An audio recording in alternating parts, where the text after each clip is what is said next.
हाँ भाई, तो आज हम लोगों ने अपने पास फ्री कंसेंट आगे कंटिन्यू करना है।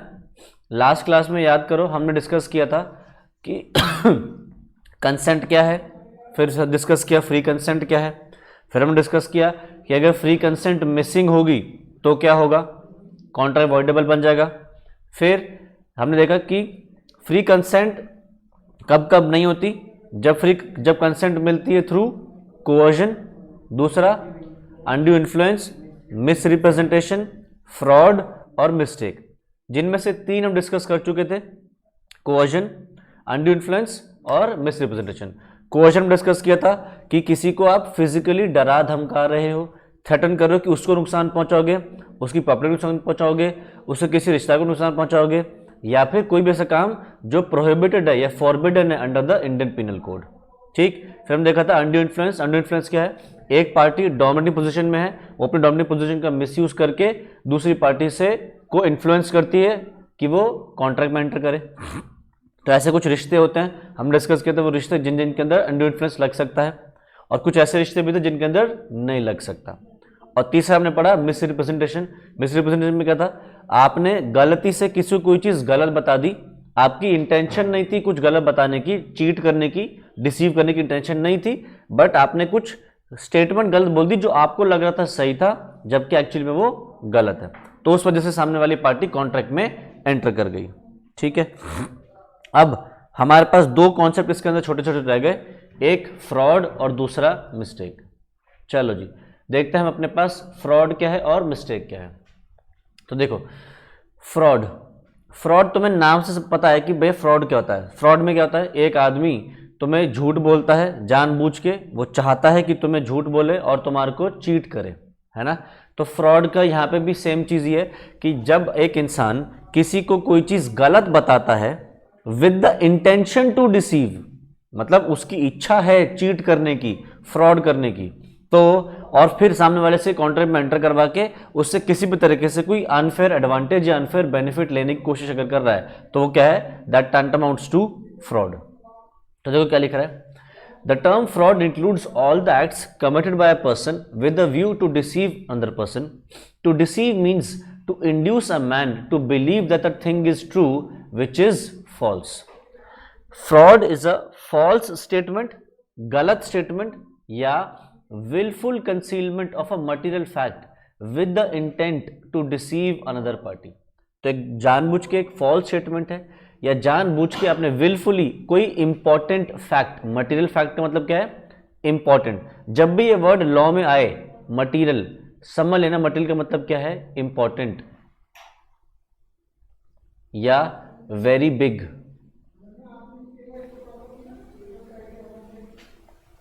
ठीक है, तो कोई भी एक बहुत बड़ा फैक्ट अगर जानबूझ के छुपाया जाता है, विलफुली कंसील किया जाता है ताकि सामने वाले को धोखा दिया जा सके, इसको क्या बोलते हैं हम, फ्रॉड।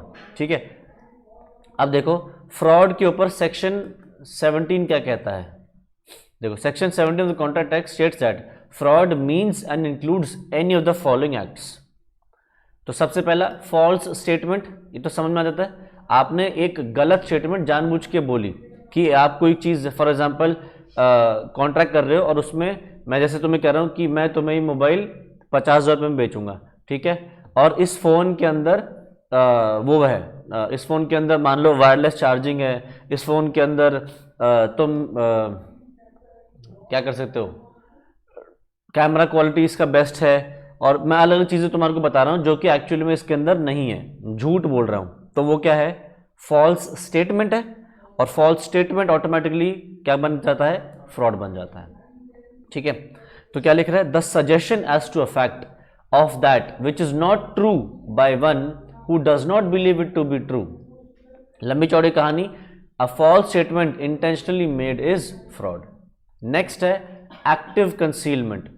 एक्टिव कंसीलमेंट का मतलब क्या है, आपने जानबूझ के एक्टिवली इच्छा से कोई चीज छुपाई है। जैसे मैं तुम्हें कोई चीज़ बेच रहा हूँ, फॉर एग्जाम्पल मैं तुम्हें एक घोड़ा बेच रहा हूँ और मैं ये छुपा रहा हूँ तुमसे कि ये घोड़ा पागल है।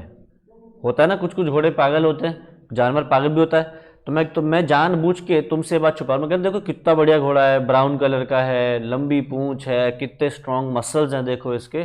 जो चीज़ तुमसे जानबूझ के छुपा रहा हूँ वो क्या है कि ये घोड़ा पागल है और ये बिदक जाता है, तो फिर जो भी इसके आसपास आता है ये उसको अटैक करता है। ये मैं तुमसे जानबूझ के छुपा रहा हूँ, तो मैं क्या कर रहा हूँ, एक्टिव कंसीलमेंट। तो इसको क्या बोलेंगे हम, फ्रॉड। तो active concealment of a fact by one having knowledge और बिलीफ ऑफ द फैक्ट, मतलब मेरे पास नॉलेज है या बिलीफ है एक फैक्ट का, एक फैक्ट के बारे में कुछ नॉलेज है, बट मैं वो नॉलेज क्या कर रहा हूं, एक्टिवली कंसील कर रहा हूं वो फैक्ट, तो वो क्या है, fraud. mere non-disclosure is not fraud where the party is not under any duty to disclose all the facts, but active concealment is fraud. तो देखो example, X a scooter dealer showed a scooter to Y. X knew that its handle and body are cracked, which he had repaired in such a way as to defy detection. X एक scooter dealer है, वो Y को क्या बेच रहा है, एक scooter बेच रहा है। X को पता है कि इसका जो हैंडल है और इसकी जो बॉडी है इस पर क्रैक लगा रखा है, उसने उस क्रैक को इतनी बारीकी से छुपा रखा है कि आंखों से दिखाई ना दे। तो क्या कह रहा है, इतने बारीकी से छुपा है ताकि वो डिफाई कर सके डिटेक्शन, पकड़ में ना आ सके। The defect was subsequently discovered by Y, ये डिफेक्ट वाई को आगे चल के खरीदने के बाद पता चल गया। Hence he refuse to buy the scooter, here the contract could be avoided by Y as his consent was obtained by fraud. ठीक, नेक्स्ट है intentional non performance, intentionally perform ना करना। जैसे कॉन्ट्रैक्ट कर लिया कि मैं, तो शाहरुख खान ने तुमसे कॉन्ट्रैक्ट कर लिया कि वो इस दिन पे आएगा और तुम्हारी शादी पे परफॉर्म करेगा, ठीक है, और पैसे तुमसे एडवांस में ले लिए, और जिस दिन आना था वो आया नहीं, तो वो क्या कर रहा है, जानबूझ के इंटेंशनली परफॉर्म नहीं कर रहा। ठीक है, तुमने किसी से कहा कि भैया मेरे को मेरी शादी के लिए फोटोग्राफ्स खिंचवानी है, तो आप फोटो खींचना आ सकते हो। उसने कहा हाँ जी, फोटोग्राफर ने कह दिया आ जाऊंगा। अब शादी के दिन वो जानबूझ के नहीं आया, उसका काम था, उसका मन था कि तुम्हारी शादी खराब करना, तो उसने क्या किया, इंटेंशनल नॉन परफॉर्मेंस, तो दैट अमाउंट्स टू फ्रॉड। ठीक, नेक्स्ट डिसेप्शन, डिसेप्शन मतलब वही डिसीव करना। तो किसी भी और तरीके से अगर आप किसी को डिसीव करने की कोशिश करो तो वो क्या है, फ्रॉड में आ जाएगा, डिसेप्शन। तो क्या लिख रहा है, X with an intention to deceive Y makes a false statement to him that the sales from his shop are to the tune of 2000 per day, although X is aware that they amount to 1000 per day only. Y is induced to buy the shop, here the statement of X amounts to fraud. ये समझ में आया।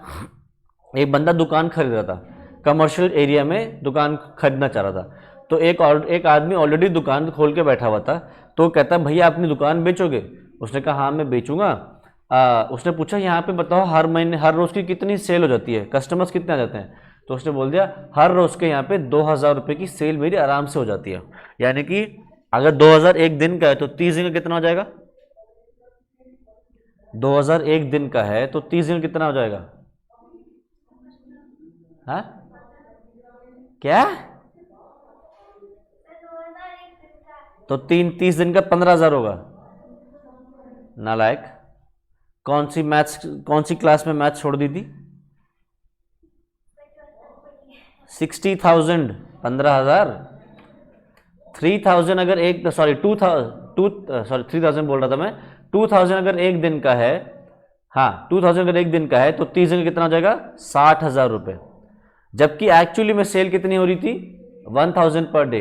तो वो जानबूझ के बस अपनी दुकान महंगी बेचना चाह रहा था, जिस वजह से उसने क्या बोल दिया कि 2000 रुपये की तो दिन की सेल हो जाती भैया आराम से। तो क्या कह रहा है, झूठ बोल रहा है। तो this is deception, also fraud. फिर कोई भी फ्रॉडुलेंट एक्ट या ओमिशन, आपने कोई भी और एक्ट किया या कोई भी चीज छुपाई जो लॉ स्पेसिफिकली कहता है कि वो फ्रॉडुलेंट है, उसको हम फ्रॉड के अंदर काउंट करेंगे। ठीक है, तो जैसे एग्जांपल क्या है, under section 55 of the transfer of property act, the seller of immovable property is bound to disclose to the buyer all material defects. Failure to do so amounts to fraud. In the insolvency legislations the fraudulent preference to creditors is not allowed. तो देखो क्या कह रहा है, एक act है transfer of property act. देखो, अगर तुम्हें कोई नॉर्मल सामान बेचना है, जैसे मोबाइल बेचना है, ये स्पीकर बेचना है, कुर्सियां बेचनी जिन पे तुम बैठे हो, अगर एक नॉर्मल सामान बेचना है तो नॉर्मल सामान बेचने के लिए तुम्हारे को सेल ऑफ गुड्स एक्ट 1930 के थ्रू बेचना होता है। बट अगर आपको कोई इमूवेबल प्रॉपर्टी बेचनी है, लैंड बेचनी है, कोई बिल्डिंग बेचनी है, कोई चीज जो फिक्स है, अगर वो बेचनी है तो उसके लिए कहां जाना है? ट्रांसफर ऑफ प्रॉपर्टी एक्ट के अंदर। तो ट्रांसफर ऑफ प्रॉपर्टी एक्ट में लिखा है कि इमूवेबल प्रॉपर्टी को जब भी आप कोई बेचोगे तो आपको उसके बारे में हर एक चीज डिस्क्लोज करनी है। आप कोई भी चीज छुपा नहीं सकते। अगर आपने कोई भी चीज छुपाई तो उसको क्या बोलेंगे? फ्रॉड। और यही बात यहां लिखी है कि अगर किसी भी एक्ट में, किसी भी लॉ में स्पेसिफिकली बोला गया है कि आप अगर ये काम नहीं करोगे या ये काम छुपाओगे या ये काम करोगे, उसको फ्रॉड बोलेंगे, तो that will amount to fraud. और वो ये कह रहा है, ट्रांसफर प्रॉपर्टी एक्ट के सेक्शन 51 में लिखा है, अगर आप इमूवेबल प्रॉपर्टी बेचते हो तो सब चीजें डिस्क्लोज करनी है, कोई भी चीज छुपाई तो उसको फ्रॉड के अंदर काउंट करेंगे। अब ध्यान रखना, फ्रॉड के अंदर कॉम्पेंसेशन मिलता है तुम्हें। अगर तुम्हारे साथ धोखा हुआ है तो तुम्हें कॉम्पेंसेशन मिलेगा। बट अगर तुम्हें कोई मॉनेटरी लॉस नहीं हुआ, तुम्हारे के साथ किसी ने फ्रॉड करने की कोशिश करी, तुमने वो फ्रॉड पकड़ लिया, या फ्रॉड में तुम्हें किसी भी तरीके से कोई मॉनेटरी लॉस नहीं हुआ, तो तुम्हें कोई भी पैसा नहीं मिलेगा। ठीक है? तो कॉम्पेंसेशन तभी मिल सकता है जब एक्चुअल में लॉस हो। लॉस नहीं हो रहा किसी भी तरीके से तो कुछ नहीं मिलेगा। ठीक है? एक जैसे फॉर एग्जाम्पल ये हो तुम, और ये है मान लो एक कार सेलर। एक कार वाला तुम्हें कार बेचने की कोशिश कर रहा है फ्रॉड करके, गलत चीजें बता रहा है, गाड़ी में ये है, गाड़ी में वो है, गाड़ी की एवरेज इतनी है, गाड़ी के अंदर ऐसे इस कंपनी के स्पीकर हैं, गाड़ी के अंदर ये है वो है, और कुछ कुछ चीज़ें उसने झूठ बोली है, फ्रॉड करी है। अब आज के डेट में तुम्हें पता है हर चीज़ गूगल पे मिल जाती है, करेक्ट? तो तुमने उसके सामने खड़े खड़े दुकान पे ही गूगल खोल लिया और उसको क्या कहा कि भैया जो तू बोल रहा है वो चीज़ तो है ही नहीं, कंपनी खुद कह रही है कि गाड़ी की एवरेज इतनी नहीं है, या गाड़ी में स्पीकर इस कंपनी के नहीं दूसरी कंपनी के, तो तू झूठ क्यों बोल रहा है मुझसे? ठीक है? तो अगर उसने फ्रॉड करने की कोशिश करी, तुमने पकड़ लिया, क्या तुम्हें कोई मॉनेटरी लॉस हो? गाड़ी खरीद ली क्या तुमने? नहीं, तो तुम्हें कुछ भी पैसे नहीं मिलेंगे। अगर तुम कोर्ट में भी जाओगे तो कोर्ट तुम्हें कुछ नहीं देगी सिवाय 1 रुपए के। मजाक नहीं कर रहा, 1 रुपये मिल जाएगा। ठीक है? तो आगे चल के पढ़ोगे कि डैमेजेस कितने तरीके के होते हैं। डैमेजेस भी बहुत सारे तरीके के होते हैं। डैमेजेस मतलब कॉम्पेंसेशन। कॉम्पेंसेशन बहुत तरीके के होता है। एक होता है ऑर्डिनरी डैमेजेस, एक होता है स्पेशल डैमेजेस, एक होता है nominal damages, exemplary damages, vindictive damages. तो कॉम्पेंसेशन भी अलग अलग टाइप की है। तो अगर तुम्हारे साथ फ्रॉड नहीं हुआ, तुमने पकड़ लिया, तो तुम्हें अगर केस कर भी देते हो तो तुम्हें 1 रुपये मिलेगा। उसको बोलते हैं नॉमिनल डैमेज। नॉमिनल का मतलब होता है very very small, very small. तो जस्ट बिकॉज तुम सही हो, तुमने सही बात के लिए केस किया, इसलिए रुपए मिल जाएंगे 1 रुपये, बट कोई कॉम्पेंसेशन नहीं मिला क्योंकि तुम्हें नुकसान नहीं हो। हाँ, अगर नुकसान हुआ, गाड़ी खरीद ली, महंगी खरीदी या महंगी बेची उसने तुम्हें, या उसने तुमसे कह दिया इस गाड़ी के स्पीकर हैं, या उसने कह दिया कि इस गाड़ी का इतना एवरेज आता है जबकि उतना एवरेज नहीं आता, तो तुम्हें जो मॉनेटरी लॉस हो रहा है वो मिल सकता है, तब मिल जाएगा। बट अगर नुकसान नहीं हो रहा तो ठुल्लू भी नहीं मिलेगा। तो देखो, a deceit which does not deceive is no fraud. एक धोखा जो धोखा ना दे पाए फ्रॉड नहीं होगा। This means if the promisee is not deceived or did not rely on the representation, then there is no fraud. Fraud must have been made with an intention to deceive and must actually deceive the other party. ठीक है? Also, the party subjected to fraud must have suffered some loss. अगर तुम्हें पैसों का loss हुआ है तभी पैसे मिलेंगे, अदरवाइज कुछ नहीं मिलेगा। ठीक? तो फ्रॉड के कॉन्सिक्वेंसेस क्या? अगर तुम्हारे साथ फ्रॉड हो गया तो तुम्हारे पास अब ऑप्शंस क्या है? तो पहला ऑप्शन क्या है? कॉन्ट्रैक्ट तो वॉइडेबल बन गया, तुम्हें पता ही है। वॉइडेबल कॉन्ट्रैक्ट कर सकते हो, तुम कैंसिल कर सकते हो, तो he can avoid the performance of the contract. दूसरा क्या कर सकते हो? ही कैन इंसिस्ट, जो दूसरी पार्टी से गलत हुआ है वो क्या कर सकती है? इंसिस्ट कर सकती है कि कॉन्ट्रैक्ट को वैसे परफॉर्म करो जैसे कि वो एक्चुअली में परफॉर्म होना चाहिए था। एंड तीसरा, द अग्रीड पार्टी है can sue for damages. Aggrieved party का मतलब क्या है यहाँ पे? इंजर्ड पार्टी, जिस पार्टी के साथ गलत हुआ है, वो डैमेजेस के लिए केस कर सकती है। डैमेजेस मतलब कॉम्पेंसेशन, ठीक है। Next, can silence be fraudulent? क्या चुप्पी को हम फ्रॉड मानेंगे? तो देखो लॉ इस बात पे क्या कहता है कि अगर आप चुप हो तो उसको फ्रॉड नहीं माना जाएगा, बट जहां पे आपकी ड्यूटी है बोलने की, आपने वहां पे नहीं बोला, वहां पे फ्रॉड मानेंगे। या जहां पे आपसे पूछा गया, आपसे बात की गई और आपने वहां पे चुप्पी रखी गई, तो वहां पे आपने मतलब फ्रॉड किया है। सर समझ सा नहीं आया?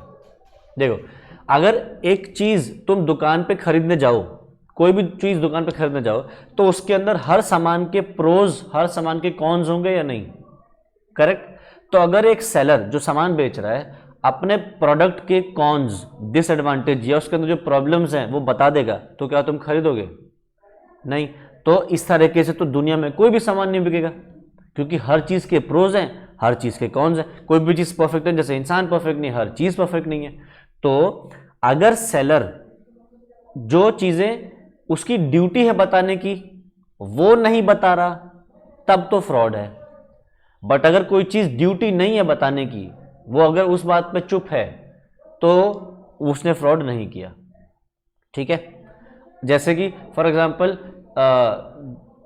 एक मोबाइल वाला है, मोबाइल फोन बेच रहा है, तो वो तुम्हें मोबाइल की सारी चीज बता रहा है कि इसके अंदर स्नैपड्रैगन का प्रोसेसर है, इतनी जीबी रैम है, इसके अंदर इतनी इंटरनल वो है, स्पेस है, इसके अंदर स्टोरेज कितनी है, कैमरा कौन सी कंपनी का है, स्पीकर कौन सा है, साथ में चार्जर मिलेगा नहीं मिलेगा, साथ में ईयरफोन मिलेंगे नहीं मिलेंगे, वारंटी कितनी है, सब चीज़ें डिस्क्लोज कर दी हैं, ठीक है। वो तुम्हें ये नहीं बता रहा कि इसके साथ लोगों को कहीं कहीं पे प्रॉब्लम्स आ रही हैं, तो वो उसकी ड्यूटी नहीं है बताने की।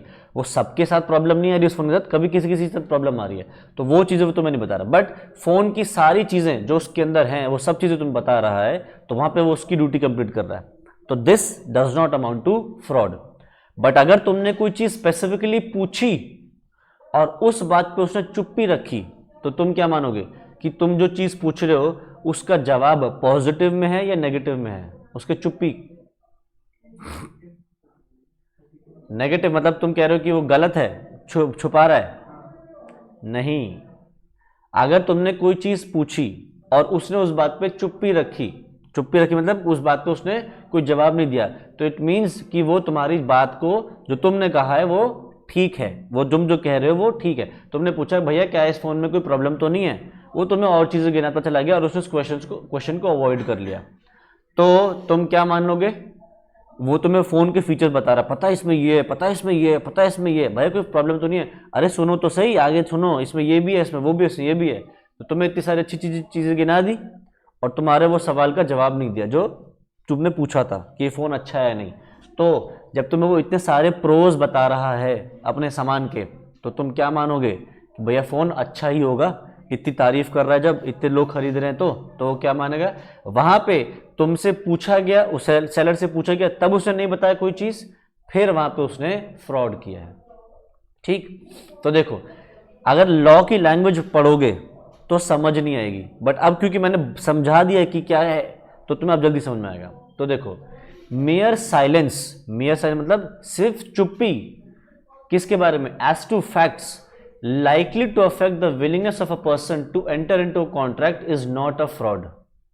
Just because आप चुप हो किसी फैक्ट्स के बारे में, उसको फ्रॉड नहीं मानेंगे। और कौन से फैक्ट्स? वो फैक्ट्स जिससे सामने वाला शायद सामान ना खरीदे। तो अगर आपने उन फैक्ट्स पे चुप्पी रखी है, उसको फ्रॉड नहीं मानेंगे। आगे क्या लिख रहा है? If the circumstances of the case are such that regard being had to them, it is the duty of the person keeping silence to speak, or unless his silence is in itself equivalent to speech। तो क्या कह रहा है कि अगर आपने चुप्पी रखी है फैक्ट्स के बारे में, और फैक्ट्स कौन से? जो इंसान की विलिंगनेस को खत्म कर सकते हैं ट्रांजैक्शन में एंटर करने के लिए, आपने उन फैक्ट्स पे चुप्पी रखी, उसको फ्रॉड नहीं मानेंगे। बट कब मान सकते हैं? इफ सर्कमस्टेंसेस ऐसे हैं कि it is the duty of the person keeping silence to speak, उस इंसान की ड्यूटी है चुप बोलने की, वो बोल नहीं रहा, या फिर उसकी चुप्पी, his silence is in itself equal to speech, उसकी चुप्पी ही स्पीच के बराबर, उसके जवाब के बराबर है। ठीक है, तो देखो एग्जाम्पल, एच मतलब समझ लो husband, husband sold to wife certain pigs, H sold to W certain pigs, the pigs were suffering from fever and H knew it, H को पता था कि पिग्स को बुखार है। The pigs were sold with all faults, तो मान लिया गया कि चुप्पी, इसको पिग्स के बारे में बताना चाहिए था सब चीजें, बट पिग्स के बारे में उसने फीवर के बारे में छुपाया, तो फीवर हो रखा है पिग्स को ये बताना जरूरी नहीं समझा कोर्ट ने, तो कोर्ट ने क्या कह दिया, pigs were sold with all faults, there was no fraud. ठीक, दूसरा, A sells by auction to B a horse which A knows to be unsound, A says nothing to B about horse's unsoundness. This is not a fraud by A. Mere non-disclosure is not a fraud if there is no duty to speak. अगर आपने duty, आपकी duty नहीं है कोई चीज बताने की, आपने वो ड्यूटी पूरी, आपने जो ड्यूटी वो पूरी कर दी, कोई और चीजों पे चुप्पी रखी, तो उसको फ्रॉड नहीं मानेंगे। तो जैसे फॉर एग्जाम्पल, ये हो तुम और ये हैं तुम्हारे पापा, तुम्हारे पापा तुम्हें एक घोड़ा बेच रहे हैं और तुम बदले में पापा को पैसे दोगे। ठीक है, तो तुम जो घोड़ा खरीद रहे हो, ये घोड़ा एक्चुअली में पागल है, अनसाउंड माइंड का है, मैड है। ठीक है, और पापा ने तुमसे ये बात छुपाई। ठीक है, तो बताओ क्या पापा ने तुम्हारे साथ फ्रॉड किया?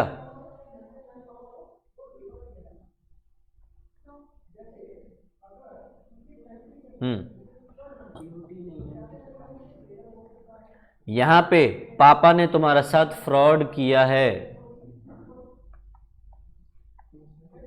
क्यों सर? क्योंकि तुम्हारे पापा की ड्यूटी है तुम्हें सब सच बताने की, पापा ने वो ड्यूटी पूरी नहीं करी। अच्छा, ये हो तुम और ये है एक बंदा रवि, रवि तुम्हें एक घोड़ा बेच रहा है, तुम उसको बदले में पैसे दे रहे हो। घोड़ा जो है वो अनसाउंड माइंड का है, पागल है। ठीक है, बताओ रवि ने तुम्हारे साथ फ्रॉड किया या नहीं किया? नहीं किया। रवि ने तुम्हारे साथ फ्रॉड नहीं किया। तो सर पापा के केस में पापा ने क्यों फ्रॉड कर दिया? पापा ने भी तो किया था, घोड़ा ही बेचा था मुझे, वहां पे आप फ्रॉड कह रहे हो, यहां पे फ्रॉड नहीं कह रहे। देखो, क्या तुम्हारा अपने पापा के साथ कोई रिश्ता है? क्या रवि के साथ कोई रिश्ता है? नहीं। तुम्हारा जो पापा के साथ रिश्ता है इसको बोलते हैं फिड्यूशरी रिलेशनशिप। ये हमने डिस्कस किया है पहले। फिड्यूशरी रिलेशनशिप कौन सा रिलेशनशिप होता है? फिड्यूशरी रिलेशनशिप कौन सा वाला होता है? नहीं, एक ऐसा रिलेशनशिप जो बिल्ड होता है on mutual trust and confidence. क्या पापा पे ट्रस्ट एंड कॉन्फिडेंस है कि वो तुम्हारे साथ, तुम्हारे को कोई बेकार चीज, गलत चीज नहीं बेचेंगे? है या नहीं? ये बोल दो नहीं है, है ना? क्या रवि पे है? नहीं। तो यहां पे पापा ने जो किया वो फ्रॉड है, रवि ने जो किया वो फ्रॉड नहीं है। ठीक है, यहां पे भी वही चीज देखो, ए ने बी को एक घोड़ा बेचा और ऑक्शन बेचा, ऑक्शन मतलब नीलामी में बेचा, और ए ने ये नहीं बताया कि ये घोड़ा पागल है। ठीक है, तो उसको फ्रॉड नहीं बोलेंगे क्योंकि ए की ड्यूटी नहीं थी। ए अगर बी के पापा होते, मम्मी होती, तो वहां पे वो बेचा था, वहां पे फ्रॉड काउंट होता। ठीक है, चलो तो नीचे अब एग्जाम्पल है, नीचे क्या कह रहा है? From the above following rules can be deduced. The general rule is that mayor silence is not a fraud. तो जनरल रूल क्या है? अगर आपने चुप्पी रखी है, मुंह बंद रखा है, तो उसको फ्रॉड नहीं बोलेंगे। Silence is fraudulent if the circumstances of the case are such that regard being had to them it is the duty of the person keeping silence to speak. The duty to speak, that is disclose all the facts, exists where there is a fiducial relationship between the parties such as father son, guardian and ward, etc., and also in insurance contracts, marriage contracts, partnership contracts, etc., which are contracts based on good faith, that is contracts of ubermi fidei. The duty to disclose may also be an obligation imposed by statute. तो fraud कब माना जाएगा? पहला, जहां पे आपकी duty है बोलने की, आपने अपनी ड्यूटी पूरी नहीं करी, या फिर silence is fraudulent where circumstances are such that silence is in itself equal to speech. तो जैसे example, B says to A, if you do not deny it I shall presume that the horse is sound. अगर आप मना नहीं करोगे तो मैं मान के चलूंगा कि घोड़ा पागल नहीं है। तो उसने कुछ बोला ही नहीं, तो उसने क्या डिनाई किया कि घोड़ा पागल नहीं है? नहीं, तो उसने वही बोला कि घोड़ा पागल है। तो वही चीज कह रहा है, if you do not deny it, अगर आप मना नहीं करोगे तो मैं मान के चलूंगा कि घोड़ा साउंड माइंड का है, और उस पे दूसरे बंदे ने कुछ नहीं बोला। तो here as silence is equal to speech. ठीक है, आ जाओ, मिस रिप्रेजेंटेशन और फ्रॉड में फर्क देख लेते हैं। तो देखो, फ्रॉड क्या है? There is no intention to deceive. Misrepresentation में आपका इंटेंशन ही रिसीव करने का, बट यहां पे इंटेंशन है डिसीव करने का। मिस रिप्रेजेंटेशन में जो इंसान बता रहा है उसको लग रहा है कि वो जो बता रहा है वो सच है, the person believes it to be true, और यहां पे उस इंसान को पता है कि वो जो चीज बता रहा है वो गलत बता रहा है। ठीक है, person believes and makes false statements. आगे, in case of misrepresentation the only remedy is decision, there can be no sue for damages. इसके अंदर आप सिर्फ कॉन्ट्रैक्ट कैंसिल कर सकते हो, डैमेजेस के लिए केस नहीं कर सकते मिस रिप्रेजेंटेशन में। पर फ्रॉड के अंदर कॉन्ट्रैक्ट कैंसिल भी कर सकते हो, और आपको कोई अगर नुकसान हुआ है तो उसके लिए कॉम्पनसेशन भी ले सकते हो। आगे, इंजर्ड पार्टी या aggrieved party can not avoid the contract if he had means to discover the truth with ordinary diligence. ये बात मैंने डिस्कस करती पिछली क्लास में भी। अगर आप नॉर्मल छानबीन से भी पता कर सकते थे कि क्या सच है, आपने वो छानबीन नहीं करी तो आपको कॉम्पनसेशन नहीं मिलेगा। याद करो, मैंने डिस्कस किया था ये। बट फ्रॉड के अंदर क्या है? फ्रॉड के अंदर सामने वाला बंदा इतनी केयरफुली फ्रॉड को छुपाएगा कि आपको फ्रॉड पकड़ में नहीं आएगा। या अगर आपको फ्रॉड पकड़ में आ भी जाए, अगर ऑर्डिनरी पकड़ भी आ भी जाए, अगर आप नहीं पकड़ते तो भी उसके अंदर आप कॉन्ट्रैक्ट कैंसिल कर सकते हो, क्योंकि फ्रॉड में सामने वाला इंटेंशन ही रख रहा है गलत करने की। तो in case of fraud, except fraud by silence, contract is voidable even though the party defrauded, जिसके साथ नुकसान जिससे गलत हुआ है, had the means of discovering the truth with ordinary diligence. अगर आप ऑर्डिनरी डिलिजेंस नॉर्मल छानबीन से भी सच पता कर सकते थे, फिर भी आपने पता नहीं करा, तो उसमें कॉन्ट्रैक्ट कैंसिल कर सकते हो, क्योंकि ये फ्रॉड का केस है। पर मिस रिप्रेजेंटेशन में आप कैंसिल नहीं कर सकते। ठीक, लास्ट है इसके अंदर मिस्टेक क्या है। ठीक है, अब देखो, मिस्टेक जो है वो हमारी दो तरीके की होती है।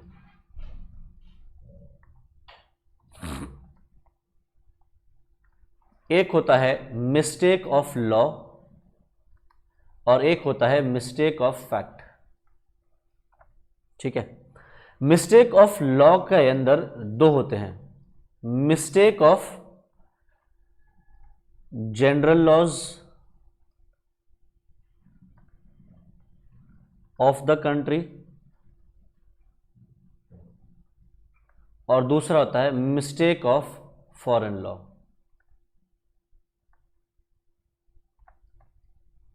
ठीक है, अब इसको सीखते हैं कि करके। पहला है मिस्टेक ऑफ लॉ।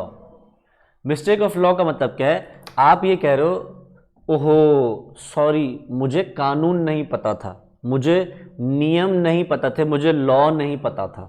ठीक है, अब इमेजिन करो कि तुम सड़क पे गाड़ी चला रहे हो, ठीक है, और तुम्हारी गाड़ी में एक फॉरेनर बैठा है, यूएसए से कोई आया फॉरेनर, तुम्हारा रिश्तेदार नहीं है, एक फॉरेनर है, जो यूएसए से आया है और वो तुम्हारे साथ बैठा है, ठीक है, और तुमने रेड लाइट तोड़ दी, तुमने रेड लाइट तोड़ दी, रेड लाइट पे निकल गए, आगे पुलिस वाले ने रोक लिया और पुलिस वाले से कह रहे हो ओहो सॉरी सर मुझे नहीं पता था कि रेड लाइट पर रुकना होता है।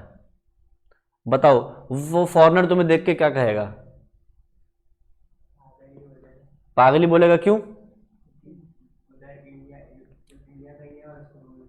इंडिया का ही है और इंडिया के ही कानून नहीं पता उसको कि भैया इंडिया में रेड लाइट पर रुकना होता है। और पुलिस वाला भी ये चीज बोलेगा कि तू कैसा है, तुझे लाइसेंस कैसे मिला, पहली बात तो, और तुझे यही नहीं पता कि इंडिया में रेड लाइट पर रुकते हैं, है ना। तो लॉ क्या कहता है कि अगर आप अपने ही देश के कानून को नहीं जानते तो आपको कोई एक्सक्यूज नहीं मिलेगा, आप बचोगे नहीं, आपको जो फिर उस लॉ को तोड़ने की जो पनिशमेंट है वो आपके ऊपर लगेगी, ठीक है। किस कल को तो ऐसे अगर हो गया तो कल किसी का मर्डर कर दो और कहो ओए सॉरी सर मर्डर करना अलाउड नहीं था क्या, मुझे गुस्सा आ रहा था, उस आदमी ने मेरे साथ धोखा किया था, मैंने मार दिया, अगली बार नहीं करूंगा। प्लीज अगली बार अगर होगा ना तो मैं पक्का केस करूंगा, इस बार छोड़ दो। बताओ हो सकता है ऐसा पॉसिबल? नहीं ना। तो अगर आप जिस देश के नागरिक हो और ये कहो कि मुझे उसी देश के रूल्स का लॉज नहीं पता, तो आपको एक्सक्यूज नहीं मिलेगा और आपको पनिशमेंट होगी, जो भी पनिशमेंट या पेनल्टी जो भी लगनी लगेगी। बट आप अगर इंडिया के बाहर चले जाओ तो क्या आपको फॉरेन के लॉज पता होंगे?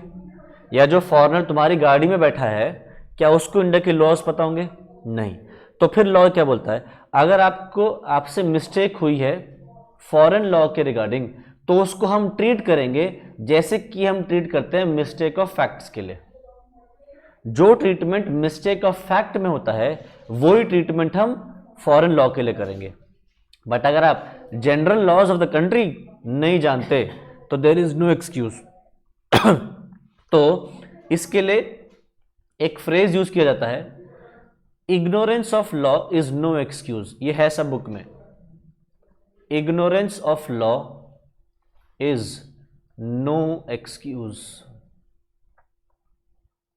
ठीक है, ठीक है। इसके अंदर इसका जो लैटिन है इग्नोरेंस नॉट हैबिट कुछ ऐसे करके है, मैं एग्जैक्टली भूल रहा हूं, कहां गया, ये देखो, everyone is deemed to be conversant with the law of his country and hence the maxim ignorance of law is no excuse। ठीक है, अगर आप अपने देश का कानून नहीं जानते, कि कॉन्वर्सेंट का मतलब क्या है, एक इंसान को अपने देश के कानून रटे हुए हैं या बहुत अच्छे से पता है, ठीक है। Mistake of law is no excuse and it does not give the right to the parties to avoid the contract. If a mistake of law leads to formation of a contract, Section 21 enacts that a contract is not voidable because it was caused by a mistake as to any law in force in India। ठीक है, देखो अगर तुम्हें contract act ना सिखाया जाता तो तुम्हें ये आज तक हमेशा ये लगता था मोस्टली बच्चों को कि कॉन्ट्रैक्ट करना है तो कॉन्ट्रैक्ट राइटिंग में ही होता है। दिल से पूछ के जवाब देना, ये रहता था कि कॉन्ट्रैक्ट का मतलब है राइटिंग में और साइन करो, ये लगता था। बट तुम्हें पता है कि जो तुम वर्बली भी जाके किसी के साथ सामान लेते हो, खरीदते हो, कुछ भी करते हो तो वो भी कॉन्ट्रैक्ट है। अगर तुम मेरे साथ देखो तो हमने कोई पेपर पे साइन थोड़ी कर रखा है कि हम कॉन्ट्रैक्ट कर रहे हैं एक दूसरे को कि मैं पढ़ाऊंगा तुम फीस दोगे, है ना। तो ये भी क्या है, एक वर्बल कॉन्ट्रैक्ट है। तो ये वर्बल कॉन्ट्रैक्ट भी लॉ ऑफ कोर्ट मतलब कोर्ट में चलेगा। कोर्ट में इस बात की हम दलील दे सकते हैं कि हम कॉन्ट्रैक्ट में, तुम कह रहे हो कि नहीं जी कॉन्ट्रैक्ट तो लिख के होता है, और मैं कह रहा हूं कॉन्ट्रैक्ट तो वर्बली भी चलता है। और हम कोर्ट पहुंचे, कोर्ट ने क्या बोला कि कॉन्ट्रैक्ट एक्ट में लिखा है कि वर्बल कॉन्ट्रैक्ट भी कॉन्ट्रैक्ट होता है। तुम कह रहे हो अच्छा ऐसा था क्या, वर्बली भी कॉन्ट्रैक्ट करे तो कॉन्ट्रैक्ट माना जाता है क्या? मैंने कहा और कोर्ट ने भी कहा। तो मेरे ओ सॉरी सॉरी सॉरी सॉरी मुझे नहीं पता था, अब नहीं मैं सॉरी सॉरी मुझे माफ़ कर दो, मेरी कच्ची क्या थी, तुम कहते थे सर मेरी कच्ची मिट्टी थी, मेरी कच्ची मिट्टी थी और मुझे छोड़ दो, मैं अगली बार नहीं करूँगा ऐसा। बताओ कोर्ट में बच जाओगे क्या? वर्बल कॉन्ट्रैक्ट माना जाएगा क्या? वर्बल कॉन्ट्रैक्ट माना जाएगा? माना जाएगा। तुम्हें नहीं पता तो हमारी क्या गलती, तुम्हें नहीं पता रेड लाइट पे नहीं रुकते तो हमारी क्या गलती, तुमने किसी को ठोक दिया, तुमने कहीं जो भी वायलेशन किया रूल्स का, तो तुम्हें पनिशमेंट लगेगी। ठीक, चलो। A person cannot get any relief on the grounds that he had entered into a contract in ignorance of law। ठीक है, नेक्स्ट क्या है, मिस्टेक ऑफ फॉरेन लॉ। अगर आपको फॉरेन पर बाहर का लॉ नहीं पता तो हम उसको कैसे ट्रीट करेंगे, एज मिस्टेक ऑफ फैक्ट। तो mistake of foreign law is treated as mistake of fact. ठीक है, अब मिस्टेक ऑफ फैक्ट जो होता है, मिस्टेक ऑफ फैक्ट दो तरीके का होता है। एक होता है बायलैटरल मिस्टेक और एक होता है यूनिलैटरल मिस्टेक। ये यूनि का मतलब क्या होता है, वन, और बाय का मतलब टू। देखो यूनिवर्स बोलते हैं ना, यूनिवर्स, तो यूनिवर्स का मतलब उसमें यूनि में कितना, यूनि का मतलब क्या होता है, एक, तो हम क्या कहते हैं, एक ही यूनिवर्स है ना। तो बायलैटरल क्या हो गया, दो, तो यूनिलैटरल मतलब एक, बायलैटरल मतलब दो। तो बायलैटरल मिस्टेक ऑफ फैक्ट का मतलब है जिसमें दोनों parties are at a mistake, both parties have committed the mistake. और यूनिलैटरल मतलब एक ही पार्टी ने मिस्टेक किया, दूसरी पार्टी ने ठीक किया है, या दूसरी पार्टी को ठीक समझ में आया। ठीक है, तो अगर बायलैटरल मिस्टेक है, दोनों पार्टीज की तरफ से मिस्टेक है, तो बताओ इनके बीच में क्या कंसेंट है? मैं कुछ बोल रहा हूं, मैं कुछ गलत बोल रहा हूं, तुम कुछ गलत कुछ और समझ रहे हो, तो क्या कंसेंट है? नहीं।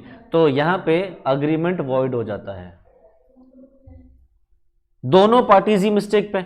मैं सोच के बैठा हूं कि मैं तुम्हें एक जमीन का टुकड़ा बेचूंगा, मेरे पास एक जमीन है जो मुझे मेरी पुश्तैनी जमीन मिली है, मैं सोच रहा हूं कि मैं तुम्हें बेचूंगा, और तुम भी सोच रहे हो कि हाँ वो खरीदेंगे। बाद में पता चलता है कि वो पुश्तैनी जमीन मुझे नहीं, मेरे छोटे भाई को मिल गई, वो उसकी है, मैं अपनी समझ के चल रहा था। तो बताओ दोनों पार्टीज एट मिस्टेक है, तुम और मैं। तुम्हें लग रहा है मैं ओनर हूं, मुझे भी लग रहा है मैं ओनर हूं।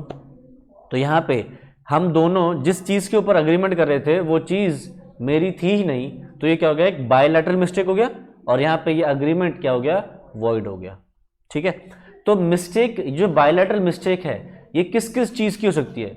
ये मिस्टेक हो सकती है प्राइस की, ये मिस्टेक हो सकती है क्वांटिटी की, ये मिस्टेक हो सकती है as to the existence of subject matter. मुझे लग रहा है, मैं तुमसे कह रहा हूं कि मैं तुम्हें एक घोड़ा बेचूंगा, और तुम कह रहे हो ठीक है हम घोड़े की पेमेंट कर देंगे, और हम दोनों को जो लग रहा है उससे पहले ही घोड़ा मर चुका है, पहले ही मर चुका है। तो बताओ, मुझे लग रहा है घोड़ा जिंदा है, वो तुम्हें बेचूंगा, तुम्हें लग रहा है घोड़ा जिंदा है, वो तुम्हें मिलेगा। क्या घोड़ा जिंदा है? नहीं। तो हमारी गलती किस बात में? Existence of subject matter. Subject matter क्या है हमारे कॉन्ट्रैक्ट में? घोड़ा। वो घोड़े की एग्जिस्टेंस पे ही हमें गलती चल रही है। ठीक, तो मिस्टेक किस हो सकती है? प्राइस की हो सकती है, क्वांटिटी की हो सकती है, एग्जिस्टेंस की हो सकती है, टाइटल की हो सकती है। टाइटल मतलब ओनरशिप। जैसे मैंने एग्जांपल है कि मुझे लग रहा है मेरे पास एक जमीन का टुकड़ा है, मेरे पास उसकी ओनरशिप है, एक्चुअली में ओनरशिप मेरे पास नहीं है, वो किसके पास है? मेरे छोटे भाई के पास है। ठीक, या फिर मिस्टेक हो सकती है as to quality of the product. हम दोनों, मैं तुम्हें चावल बेच रहा हूं, ठीक है, और मुझे लग रहा है कि ये बासमती चावल है, तुम्हें भी देखने से लग रहा है बासमती चावल है, बट वो एक्चुअली बासमती चावल है ही नहीं। ठीक, तो हम जिस चीज पे अग्री कर रहे हैं वो सेम चीज नहीं है, तो फिर वहां पे क्या हो गया? एक बायलैटरल मिस्टेक हो गया, अग्रीमेंट क्या हो जाता है? वॉइड। तो उसके अंदर ध्यान रखने वाली बात यह है कि both the parties must be at a mistake. ठीक, पढ़ो। Mistake of fact may be of two types. पहला, bilateral mistake. In case of bilateral mistake, the agreement is void ab initio. Agreement is void from the very beginning. Section 20 provides that where both the parties are under a mistake as to a matter of fact essential to the agreement is void. ठीक है? Thus, for declaring an agreement void from the very beginning, following three conditions must be fulfilled. First, both the parties must be the mistake. Mistake must relate to some fact and not to judgment or opinion. An erroneous opinion as to the value of the thing which forms the subject matter of the agreement is not to be deemed as mistake as to matter of fact. मतलब mistake कैसा होना चाहिए, किसी important fact के बारे में, value जो आप जो सामान खरीद रहे हो उसकी वैल्यू के ऊपर मिस्टेक नहीं होनी चाहिए. जैसे फॉर एग्जांपल मैं तुम्हें एक ज्वेलरी बेच रहा हूं, ठीक है, और तुम्हें लग रहा है कि मैं तुम्हें एक सोने की चीज बेच रहा हूं, सोने की ज्वेलरी बेच रहा हूं, जबकि एक्चुअल में वो आर्टिफिशियल ज्वेलरी है. मुझे भी लग रहा है कि वो आर्टिफिशियल ज्वेलरी है और तुम्हें भी लग रहा है, तुम्हें लग रहा है क्या कि वो एक गोल्ड की ज्वेलरी है, या तुम्हें लग रहा है कि जो जितने में मैं तुम्हें बेच रहा हूं, जितने में मैं तुम्हें बेच रहा हूं उससे कई ज्यादा महंगी है वो चीज, बस मुझे शायद जो सेलर है उसको दाम के बारे में ठीक से नहीं पता, तो तुमने खरीद लिया. बाद में अगर तुम लग रहा है कि हाँ भाई तुमने वो चीज सस्ते में खरीद ली और फिर बाद में बेचने जाओ तो वो और सस्ती बिक गई जितने में तुमने खरीदी, तो यहाँ पे तुम्हारी तरफ से गलती हुई कि तुमने उस चीज की वैल्यू गलत लगाई अपने दिमाग में. तुम्हें लग रहा था कि मैं जो चीज बेच रहा हूँ वो सस्ती बेच रहा हूँ, इससे ये तो बहुत महंगी चीज है, बट एक्चुअल में उसकी वैल्यू उतनी ही थी या उससे कम थी. तो इधर अगर एरर है on the value of the thing तो वो काउंट नहीं होगा. एरर किसकी चीज की होनी चाहिए, fact of the subject matter. जो भी चीज आप खरीद रहे हो बेच रहे हो उसके सब्जेक्ट पे जो इंपॉर्टेंट फैक्ट उसकी रिलेटेड है उसके ऊपर आपको कोई एरर होना चाहिए, जैसे कि price, quality, existence of the subject matter, title, ये जो चीजें हम डिस्कस करी थी. और तीसरा क्या है, तीसरी कंडीशन क्या है, fact must be essential to the agreement. Essential मतलब फैक्ट जो होना चाहिए वो सबसे ज्यादा जरूरी होना चाहिए. It should go to the root of the agreement. ठीक है, तो एक इंपॉर्टेंट चीज के ऊपर आपका वो होना चाहिए. तो अगर ये तीनों कंडीशन फुलफिल होंगी तभी हम कहेंगे एक बायलैटरल मिस्टेक है और ये फिर अग्रीमेंट वॉइड है फ्रॉम द वेरी बिगिनिंग. तो मिस्टेक किस किस बारे में हो सकती है, as to the existence of the subject matter, mistake as to the title of the subject matter, title मतलब यहाँ पे ओनरशिप से आ रहा है. Next, mistake as to the quantity of the subject matter, जो क्वांटिटी तुम्हें लग रही थी वो क्वांटिटी मुझे लग रही थी कुछ और क्वांटिटी लग रही है. Mistake as to the quality of the subject matter, लिखना चाहो तो अगले लिख सकते हो नीचे. Mistake as to price of the subject matter, लिखना चाहो तो आगे लिख सकते हो mistake as to the price of the subject matter.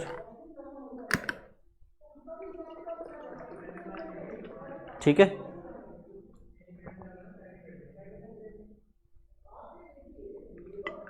तो बायलैटरल मिस्टेक में ये सब चीजें कवर होती है. अगला है यूनिलैटरल मिस्टेक. अब देखो एक चीज समझो, ऐसे इसको नॉर्मल तुम्हारे एग्जांपल से लेते हैं, तुम्हारी लाइफ से. ये हो तुम, ठीक है, तुम एक दुकान पे गए और तुमने दुकानदार से एक कोई चीज उठाई और तुमने पूछा ये सामान कितने का है, तो ये रहा. और तुमने एक सामान उठाया और तुमने ये पूछा ये भैया ये सामान कितने का. फॉर एग्जांपल एक क्रीम की शीशी है, क्रीम है, ठीक है, तो इसने तुमसे बोला कि ये क्रीम है 100 रुपए की. ठीक है, तो तुमने कहा अच्छा, तो तुम इतने क्रीम व्रीम देख रहे हो. इतने में दुकान पे एक और आदमी आ जाता है, यह है दुकान का असली मालिक. ठीक है, और ये एक दुकान पे उसने एक लड़का रखा हुआ है जो सामान बेचता है, साथ में उसके लगा हुआ है. तो तुम वो क्रीम देख रहे हो और तुमने 100 देखा कि हाँ ठीक है, अब तुम 100 रुपये देने पहुंच गए. तो तुम इसके पास गए और क्या कहा, भैया ये लो, और इसको 100 रुपये देने लग गए, या सामान अपने पास रखी, क्रीम अपने पास रखी और 100 रुपये देने लग गए. तुमने दुकानदार से क्या कहा, वो दुकानदार क्या कह रहा है कि भैया ये जो आप क्रीम ले रहे हो 100 रुपये की नहीं है, ये क्रीम 250 रुपये की है. तो बताओ तुम क्या कहोगे कि भैया इसने तो मुझे 100 की बोली थी. ठीक है, तो बताओ अब क्या ये तुम्हें क्रीम 100 रुपये में मिलेगी या नहीं, मिल जाएगी, क्योंकि दुकान पे जो बंदा बैठा है उसने तुम्हें क्या प्राइस बोल दिया, 100 रुपये. मिस्टेक किसकी तरफ से है, दुकानदार की तरफ से, तुम्हारी तरफ से नहीं है, तुम्हारी तरफ से कोई प्रॉब्लम नहीं है। उसने तुम्हें 100 रुपये बोला, तुम किसी भी दुकान पे जाओ और कभी कोई चीज़ खरीदने की लगो और सामने वाला एक प्राइस बोल दे, उसके बाद वो प्राइस बढ़ा दे, तो तुम उससे क्या कहोगे सीधा कि भैया मुझे तो यही प्राइस बोली थी और इसी प्राइस में मैंने हाँ करी थी, और वो तुम्हें उतने प्राइस में फिर देता भी है कि भैया अगर आपको बोल दिया था कि इतने प्राइस है तो फिर आपको इतने में दे देंगे, तो उसको तुम्हें 100 रुपये में देना पड़ेगा। यानी कि अगर यूनिलैटरल मिस्टेक है, एक तरफा मिस्टेक है, तो कॉन्ट्रैक्ट वैलिड है, कॉन्ट्रैक्ट वैलिड रहेगा।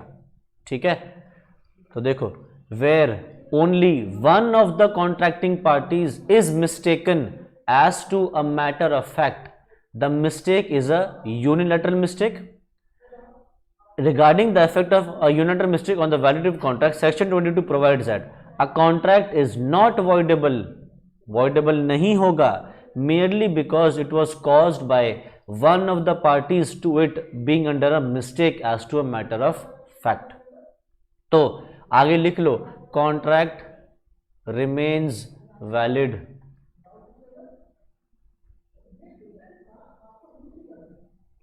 पूर्ति बुक का है, कॉन्ट्रैक्ट रिमेन्स वैलिड।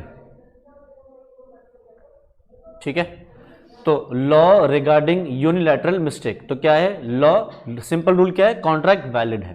ठीक है, कॉन्ट्रैक्ट वॉइडेबल हो सकता है if the unilateral mistake is caused by fraud और मिस रिप्रेजेंटेशन।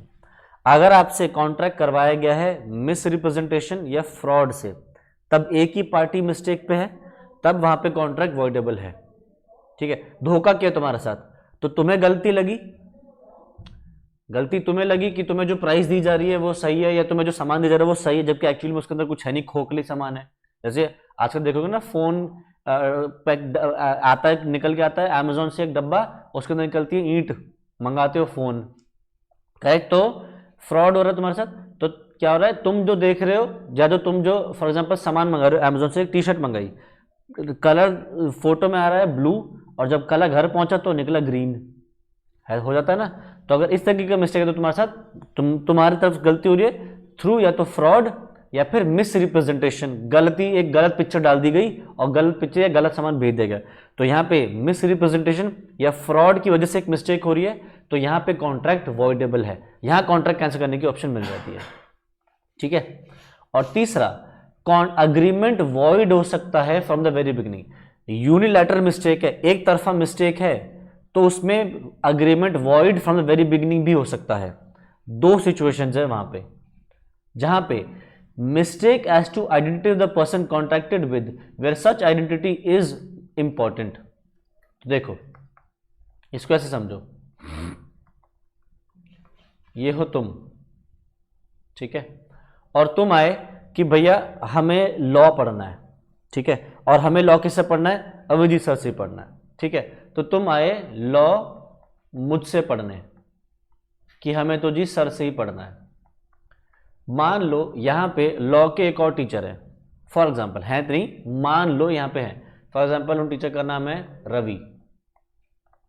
ठीक है, तो तुम टीचर से नाम थोड़ी पूछते हो, तुमने तो सीधा कह दिया हमें लॉ पढ़ना है, और तुम्हें लगा था कि यहाँ पे लॉ सिर्फ मैं पढ़ाता हूँ, और तुमने रवि सर से डेमो क्लास ले ली, रवि सर से पढ़ना भी शुरू कर दिया, और बाद में तुम्हें पता चल रहा है identity of the person is different than whom you intended to contract with. तुम्हारा इंटेंशन किससे था, मेरे सर से, मेरे साथ, और कॉन्ट्रैक्ट किसके साथ कर लिया, रवि सर से। तो अगर तुम्हारे लिए identity of the person with whom you are contracting is most important, then अगर तुम चाहो तो इस कॉन्ट्रैक्ट को, अग्रीमेंट को तोड़ सकते हो।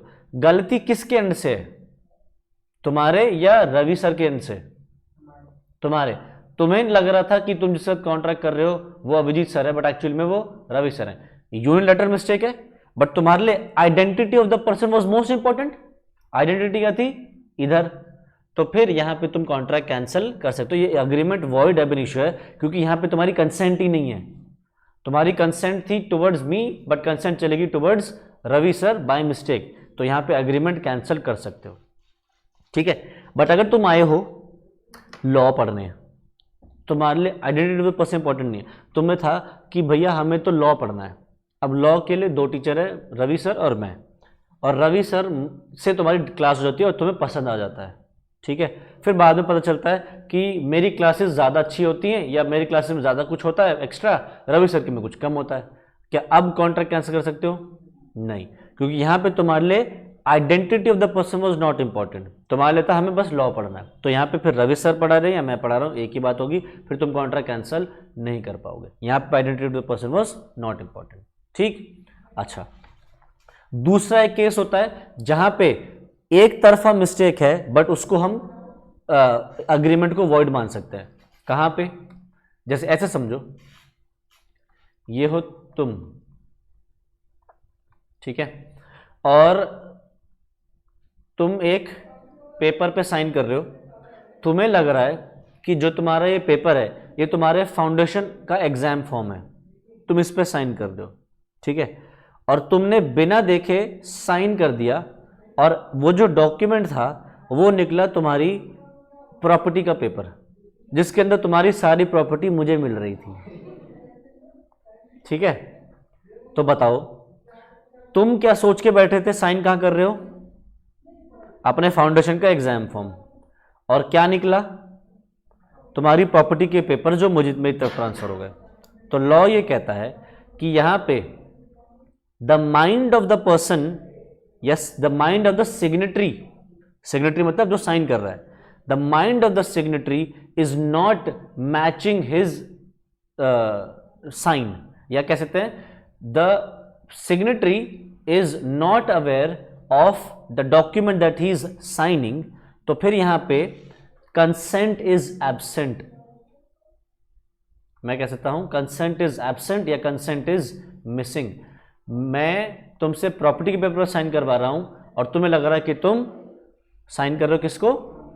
फाउंडेशन एग्जाम को। तो यहां पे भी तुम्हें ये जो अग्रीमेंट है ये वॉइड है। गलती तुम्हारे एंड से, मेरे एंड से नहीं, मैं तो तुम्हारे को पेपर प्रॉपर्टी की दे रहा, तुम कुछ और समझ के साइन कर रहे हो, ठीक।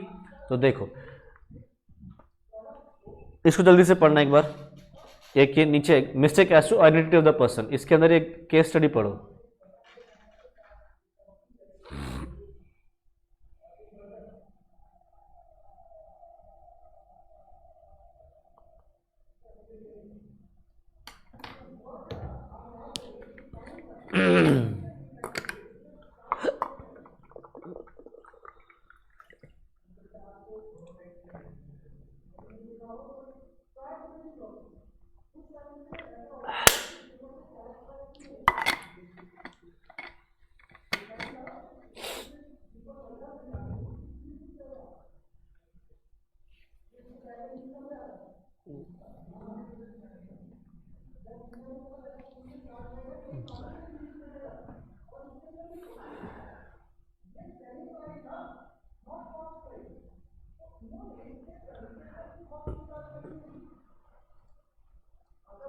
आ रहा है ये समझ?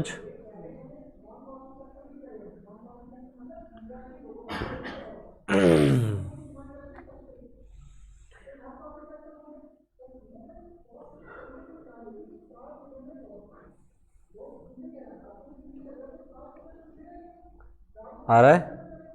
केस समझ में आया? आशा को नहीं आया। यहां पे एक कंपनी है लिंडसे एंड कंपनी, जिनकी रेगुलर डीलिंग्स थी, रेगुलर में वो कॉन्ट्रैक्ट करते थे किस कंपनी के साथ? एक कंपनी है ब्लैंकिरॉन एंड कंपनी, जिसका ऑफिस कहाँ है? वुड स्ट्रीट में। एक और इंसान है जिसका सिमिलर नाम है ब्लैंकान, देखो सिमिलर ऑलमोस्ट मैच कर रही है, स्पेलिंग मैच कर रही है, और उसका भी ऑफिस कहाँ था? उसी स्ट्रीट पे था जिस स्ट्रीट पे इनका था, वुड स्ट्रीट पे। अब ब्लैंकान ने एक ऑर्डर दिया प्रिंटेड लेटर हेड पे किस कंपनी को? लिंडसे एंड कंपनी को, for the purchase of some goods. तो ब्लैंकान ने ऑर्डर दिया किसको? इसने ऑर्डर दिया लिंडसे को गुड्स के लिए, ठीक। अपने लेटर हेड पे भेजा एक ऑर्डर, लिंडसे एंड कंपनी को लग रहा था कि ऑर्डर किसने भेजा है? ब्लैंकिरॉन एंड कंपनी ने भेजा है, ठीक है। तो लिंडसे एंड कंपनी ने ब्लैंकिरॉन कंपनी समझ के ब्लैंकान को ऑर्डर भिजवा दिया, गुड्स भिजवा दिए। बाद में लिंडसे एंड कंपनी को पता चल रहा है कि जिसको सामान भिजवा दिया वो तो गलत इंसान है, वो तो ब्लैंकान है, भिजवाना तो ब्लैंकिरॉन के लिए, हमें लगा था ब्लैंकिरॉन को भिजवा रहे, भिजवा किसको दिया? ब्लैंकान को। तो लिंडसे एंड कंपनी ने केस करा ब्लैंकान पे, क्या कहा कि वो सामान वापस करो जो हमने तुम्हें दिया, या फिर पैसे पे करो। तो कोर्ट ने क्या कहा कि यहाँ पे लिंडसे एंड कंपनी के लिए identity of the person was most important. उनके लिए आइडेंटिटी क्या थी? ब्लैंकिरॉन एंड कंपनी की थी, उन्होंने गलती से इसके साथ कर लिया, तो यहाँ पे ब्लैंकान को या तो सामान वापस करना पड़ेगा या उसके पैसे देने पड़ेंगे। ठीक है, बट ध्यान रखना, mistake as to identity is to be distinguish from mistake as to attributes of the other party. अगर फॉर एग्जाम्पल दुकान पे, जब तुम फॉर एग्जाम्पल शॉपिंग करने जा रहे हो, तो तुम्हारे पास अपने पैसे हैं क्या कोई? या पापा मम्मी के पैसे से जब खरीदते सामान, पापा के पैसों से, पापा मम्मी ने तुम्हें अपना डेबिट कार्ड या क्रेडिट कार्ड दे दिया और क्या कह दिया कि जाओ जो पसंद आए खरीद लो, हम शॉपिंग में तुम्हारे साथ नहीं जा रहे, तुम बहुत देर लगाते हो, तुम्हें क्रेडिट कार्ड लेके भेज दिया, पिन दे के भेज दिया। अब सामान तुम खरीद रहे हो, तो कार्ड किसका है? पापा का, मम्मी का। यूज कौन कर रहा है? तुम। अब अगर जिसके भी तुम कपड़े खरीद रहे हो, वो तुमसे कह रहा है सर आपका जो कार्ड है और आपका जो नाम है आपका, वो तो मैच ही नहीं हो रहा, कार्ड पे नाम लिखा है सो एंड सो और आपका नाम तो कुछ और है, तो क्या हम आपको सामान नहीं बेचेंगे? बेच सकते हैं, कोई प्रॉब्लम नहीं है। यानी कि यहाँ पे क्या मिस्टेक आइडेंटिटी में भी तो हो रही एक तरीके से, मतलब एक तरीके से क्या है, क्योंकि कार्ड पापा का, स्वाइप तुम कर रहे हो, तो वो इंपॉर्टेंट नहीं है ना, तो यहाँ पे इसके अंदर सामान बेचा जाता है, ये एग्रीमेंट वॉइड नहीं है। ठीक है, तो देखो, mistake as to attributes, for example as to the solvency और social status of that person can not negate the consent, it can only vitiate consent. It therefore makes the contracts merely voidable for fraud. Thus, where X enters into a contract with Y, falsely representing himself to be a rich man, the contract is only voidable at the option of Y. Again, where the identity of the person party contracted with is immaterial, mistake as to identity will not avoid the goods for cash, the contract is valid. तो जैसे मैंने example लिया था ना कि credit card तुमने अपनी mummy papa का यूज़ किया, डेबिट कार्ड, वो एक ऐसा ही एग्जाम्पल नीचे है, इसको रीड कर लेना। ठीक है, और लास्ट है जो डिस्कस किया था मैंने कि तुम फॉर्म पे साइन कर रहे हो, क्या पेपर पे साइन कर रहे हो, क्या समझ के कि तुम्हारा ये फाउंडेशन एग्जाम फॉर्म है, क्या निकला? प्रॉपर्टी के पेपर्स निकल गए। तो लॉ यहाँ पे क्या कहता है कि यहाँ पे कंसेंट है ही नहीं, consent is absent, missing.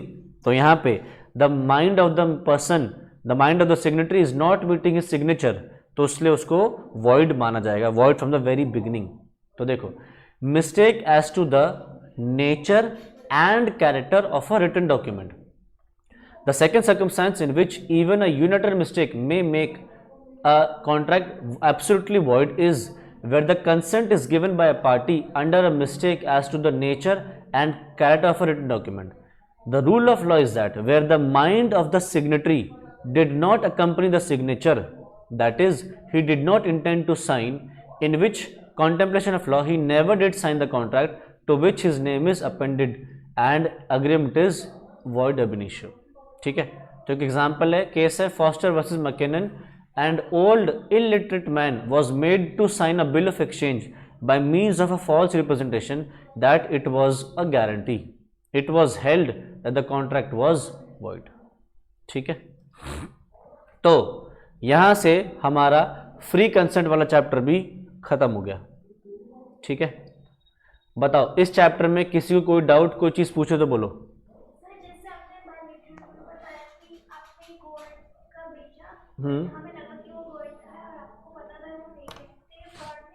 Fake है? नहीं, मुझे लग रहा है मैं जो बेच रहा हूं आर्टिफिशियल ज्वेलरी है, तुम्हारे दिमाग में चल रहा है कि वो एक गोल्ड की ज्वेलरी है, तो मैं तो सही समझ के बेच रहा हूं, मैं नहीं कह रहा कि ये गोल्ड है, तुम्हें लग रहा है कि ये गोल्ड है, तुम अपने दिमाग में बैठो कि इसकी वैल्यू तो बहुत ज्यादा है, तो वहां पे तुम्हारी तरफ से मिस्टेक है। ठीक है, तो यहां से हमारा चैप्टर फ्री कंसेंट भी खत्म हो गया। ठीक है, तो आज फिर इतना ही रखते हैं। ठीक है, इसके आगे नेक्स्ट क्लास में नया चैप्टर शुरू करेंगे। ठीक है, thank you so much, bye bye.